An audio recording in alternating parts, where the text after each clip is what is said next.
In this video, I will show you how to generate auto captions. So without further wasting any time, let's get started. First, open your CapCut app, then select the project that you want.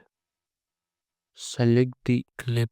You can see the captions. Now, if you want to generate auto captions, you have to select the clip and then click on text. Now, in the text section, select auto captions.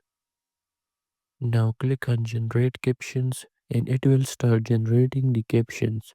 It may take some time, also depends on your network. After you have generated the captions, you can change colors of the auto captions. You can also change the font if there's any mistake, and in the template captions you can also change the font templates like this. When you are satisfied with the result, you can export the video. That's it for this video. Make sure to like and subscribe for more interesting videos.